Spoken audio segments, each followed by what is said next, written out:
Hi, everyone. Today is Friday, April 25th, and I'm going to share with you today three really important things. They are the three things that I learned first when I quit my job to start my own business. Now, I did this 25 years ago when no one was doing it. Like everybody seems to be doing it now, but when I did it 25 years ago, everybody thought I was nuts, crazy, and insane. And I probably was because back then people weren't losing their jobs the way they're losing them now. And people weren't quitting their jobs the way they're quitting them now. But back then, I had some very specific reasons about why I wanted to start a business of my own, and I'll share those in another video. But today, it's all about what I learned. And I learned these lessons really quickly, and I had to fall in line really quickly when I learned them because I didn't know them when I started my own business. And these are in no particular order, but they're really important. So if you've started a business recently, or if you've quit your job to start a business recently, and you haven't learned these lessons, you're going to learn them really fast. So number one, I learned the importance of a routine. Now, I thought when I quit my job and started my own business, I was going to be able to do what I wanted when I felt like doing it. And I was just going to have a list of things to do and I could get up in the morning and do them when I felt like doing it. But it doesn't work that way. What I quickly found was that I had a list of things to do, but if I didn't systematize everything I had to do, nothing was going to get done because I would just make a list and do it when I felt like doing it, which I never felt like doing. Like, I would get up in the morning and yawn and have a cup of coffee and do a few things and a little bit of this. And I felt so much freedom. Like, because when I had a job, I didn't feel freedom. But when I had my own business, I started to suddenly feel free to do what I wanted to do when I felt like doing it. And I quickly learned doing things when I felt like doing them meant I never did anything because I never felt like doing anything. I felt like being free from my job and free to just have a business of my own and do all the things when I felt like doing them. Doesn't work that way. If you are extremely highly disciplined, it might work for you, but I am not extremely highly disciplined. I needed to create systems and routines and habits into my business so that I didn't need discipline. I would just do the things I had to do by force of habit. So I had to build systems into my business really quickly or nothing ever got done. So that's the first thing I learned, to systematize everything that I could possibly systematize and make sure that I followed the system. So I didn't have to rely on myself and how I felt to get things done. I just had a system and I could get things done in the system. Number two, I had to be really clear about what I was marketing and who I was marketing to and exactly what service and product I was providing because people get confused.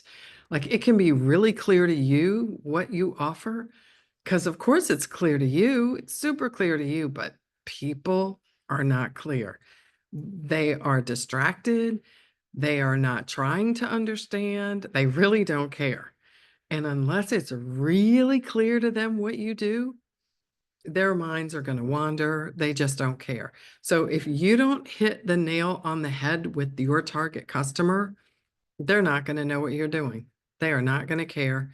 You have to succinctly capsulize exactly what you do for the right person so that you hit them at the right place at the right time with what you can offer and they can say, I need that. And then you have them hooked. If you can't do that fairly quickly, you may be a nice person and they may say, it's really nice to meet you, but I don't know what you're doing. And they're not going to take a lot of time to figure it out. They're not going to read your pamphlet. They're not going to read your huge, humongous sales page. They're not going to read your business card. They're going to lose it, throw it away. It's going to get in the pile of mail that gets sloughed into the trash can with all the other junk mail. Not that your stuff is junk, but they're busy and they have a pile of stuff that really is junk. And unless it's really clear that what you're doing for them is going to change their lives or provide some sort of transformation or a product that's really super awesome and they've been looking for it and they want it really badly and they're going to buy it over and over again because it's awesome and it enhances their lives in a major way, they don't really care. You got to be able to have the thing that they want that transforms them somehow and it locks in and it locks in quickly.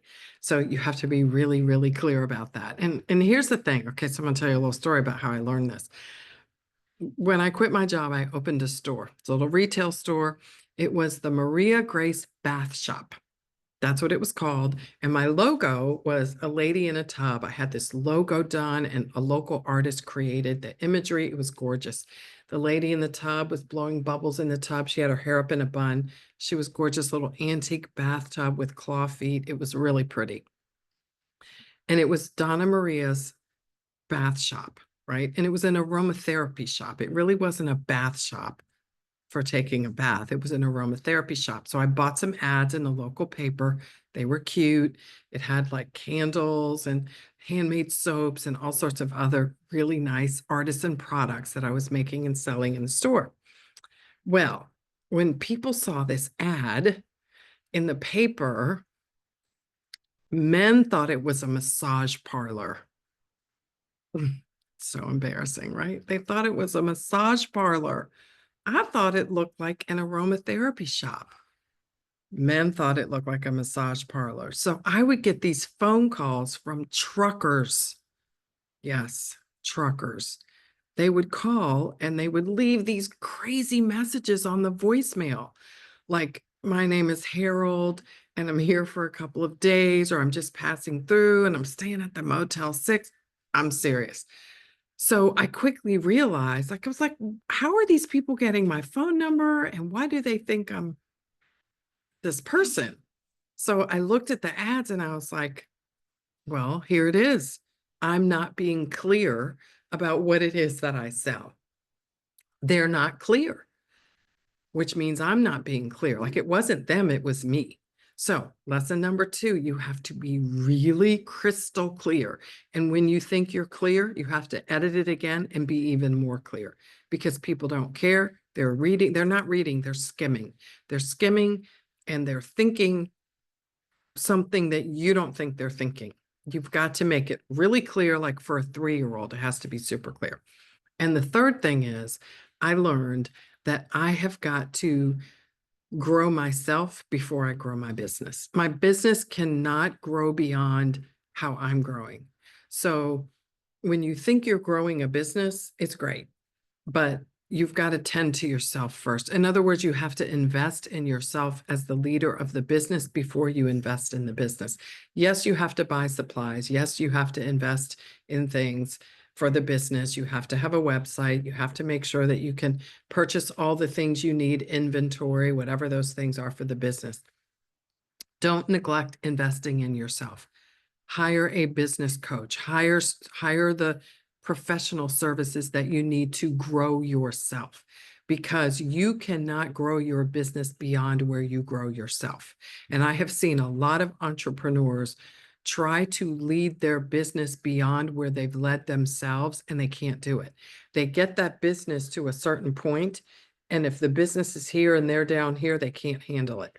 It's almost like when people who are at a certain mental level win the lottery, right? They play the numbers, they win the lottery, they win $20 million, but their mentality can't handle $20 million because they're used to making, you know, $20,000 a year, and suddenly they have $20 million in their pocket.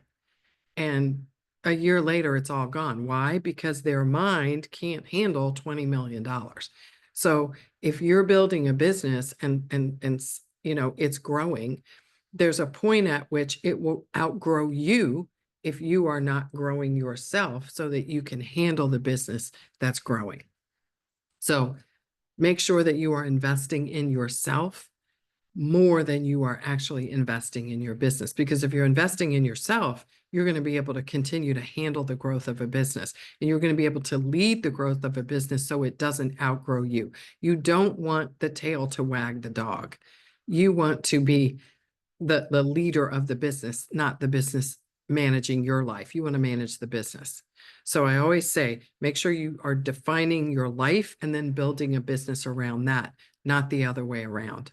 Because if you're doing it the other way around, it's not good.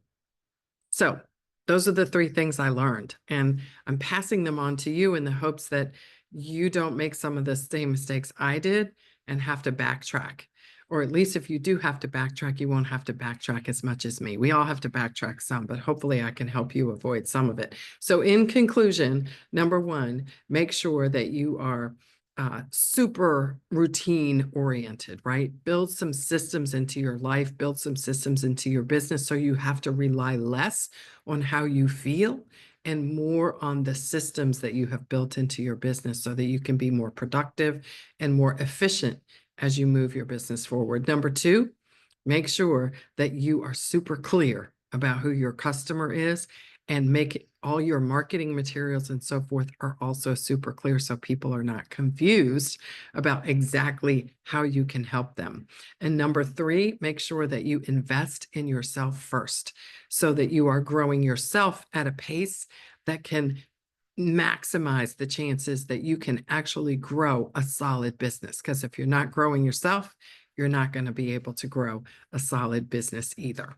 So I hope you are able to take these nuggets into your business, the one that you want to start or the one that you are managing right now, and help them use them to grow yourself and your business and be even more successful than I know you already are. So I hope this was useful to you, and I will talk to you tomorrow.